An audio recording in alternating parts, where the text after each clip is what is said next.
Welcome to my American History Notes. I'm going to discuss just where I discuss my conclusions I've drawn from reading about American history, and I'm going to talk about George Washington's presidency today. And I want to start with a few quotes. Now, you might not agree with my conclusions, but this is from the perspective of somebody who believes the Bible, a Christian. So you're not going to be happy if you're a secularist or an atheist. But doesn't matter. You need to study these things and know about these people, events, places, and concepts, whether you disagree with me or not, to be conversant in American history. I don't care if you're coming to this country from another country, or if you're here and you just didn't get taught in school, or you're just interested. It doesn't matter. I just want you to dig into American history and be conversant in it, and have some ideas. You probably get deeper than I've gotten. Just a survey. But let's talk about we're going to talk about Washington, Adams, Jefferson, and Madison as founding fathers as presidents. So I'm going to begin with Washington. There's some quotes I want to give you first. Quote, "It cannot be emphasized too strongly or too often that this great nation was founded not by religionists, but by Christians, not on religions, but on the gospel of Jesus Christ." That's Patrick Henry. Next one. "So great is my veneration for the Bible that the earlier that my children begin to read it, the more confident will be my hope that they will prove useful citizens of their country and respectable members of society. I have for many years made it a practice to read through the Bible once every year." John Quincy Adams. Quote, "The Bible is the sheet anchor of our liberties." Ulysses S. Grant. Quote, "The Bible is worth all other books which has ever been printed." Patrick Henry. Quote, "That book, sir, is the rock on which our republic rests." Andrew Jackson. Quote, "In all my perplexities and distresses, the Bible has never failed to give me light and strength." Robert E. Lee. Quote, "I believe the Bible is the best gift God has ever given to man. All the good from the Savior of the world is communicated to us through this book." Abraham Lincoln. Quote, "It is impossible to rightly govern the world without God and the Bible." George Washington. Quote, "If there is anything in my thoughts or style to commend, the credit is due to my parents for instilling in me an early love of the scriptures. If we abide by the principles taught in the Bible, our country will go on prospering and to prosper. But if we in our posterity neglect its instruction and authority, no man can tell how sudden a catastrophe may overwhelm us and bury all our glory in profound obscurity." Daniel Webster. Okay, the assumption that Washington would be the first executive made the idea of a strong executive branch acceptable due to his character and reputation. The founders were sure that Washington would not abuse the powers of office granted to the president. I am taking some information from, quote, "The American Presidents" by David C. Whitney. He said in his own words that he accepted the presidency with reluctance as he was not a power seeker. From the beginning of his term, he set traditions that were followed by later presidents, and he spontaneously added, "So help me God," and kissed the Bible in which his right hand rested. After cheers from the crowds, he went inside Federal Hall in New York and gave a speech to the Senate and the House of Representatives. In October 1790, attacks by the Maumee Indians in the Ohio Valley were met by a punitive expedition under Brigadier General Josiah Harmer, which was repeatedly defeated. In November of 1791, General Arthur St. Clair's forces were also routed by Indian forces, with 900 men and women butchered. Washington called General, quote, "Mad" Anthony Wayne. He's called mad because of a successful 30-minute bayonet charge they led during the Revolutionary War. Called him into service. He established the first consistent basic training principles in the American Army. By August of 1794, he was ready to proceed and defeated the Maumee Indians near Toledo, Ohio, at the Battle of Fallen Timbers with his signature bayonet attack and cavalry on both flanks. The battle took place in full view of a British garrison existing illegally on American soil. Washington had four major issues, among others, to deal with in his administration. One, organizing the new government and making necessary appointments. Two, straightening out the financial problems of the nation.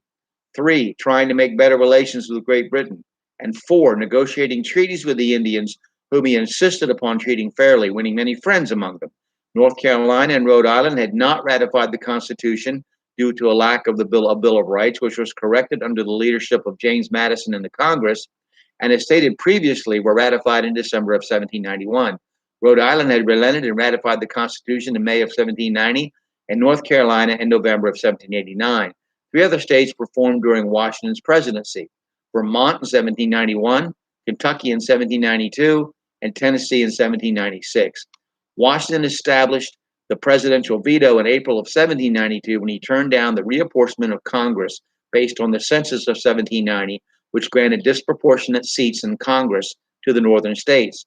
The House of Representatives failed to override his veto, and a more reasonable bill was passed several months later. Washington wanted the president to be a strong leader, but he let his Secretary of State, Thomas Jefferson, and his Secretary of the Treasury, Alexander Hamilton, attempt to sway Congress with regard to legislation. Because Jefferson represented the agrarian South and Hamilton the commercial North, their views were often in opposition to each other. Hamilton and his supporters promoted the Federalist Party, and Jefferson and his supporters became known as Anti-Federalists or Democratic Republicans. According to Betty Boyd Caroli's First Ladies, Martha Washington, his wife, was an ideal hostess, and that was really all he asked of her. She was important to the popular mind, though, and even when she was too ill to attend church, her presence was recorded so people would not be too concerned about her. On her first trip as the First Lady, the Pennsylvania Packet dutifully reported on her every move, and the crowds that followed, this is the newspaper, followed her, even necessitated her giving of at least one speech that's on record when she stood in her carriage and thanked the people of Philadelphia for their hospitality. Washington did not plan on serving a second term, but Jefferson gave him prophetic advice with regard to the natural division that would decimate the country years later. He told Washington, quote, "North and South will hang together if they have you to hang on." When the Electoral College met in Philadelphia on February 13, 1793, where the capital had been moved in 1790, he again was elected unanimously. His second term was tougher than his first. He felt betrayed when his two closest advisors resigned from his cabinet, Jefferson in 1793 and Hamilton in 1795. The newspapers controlled by Jefferson's party began attacking Washington, and he was deeply wounded, partly because he was so used to everyone's approval for so long. His foreign policy was greatly affected by the war in Europe between Great Britain and its allies against the French Republic. He wanted a strict neutrality, while Jefferson wanted an alliance with France. After Chief Justice John Jay had negotiated a treaty with Great Britain in 1795, Jefferson's people began an all-out attack. Washington pushed for the treaty when he found out that his new Secretary of State, Edmund Randolph, had been bribed by the French to oppose the treaty. Randolph denied this accusation, but resigned from the cabinet anyway. The greatest crisis in his second term was the Whiskey Rebellion in 1794, when revolt broke out in western Pennsylvania among farmers who refused to pay the federal excise tax on whiskey they distilled from grain. The whiskey represented the greater part of their income, and they didn't feel that the government had the right to tax it. To prove that the feds had the power to enforce taxes, Washington sent 15,000 militiamen to Pennsylvania, and the revolt was squashed.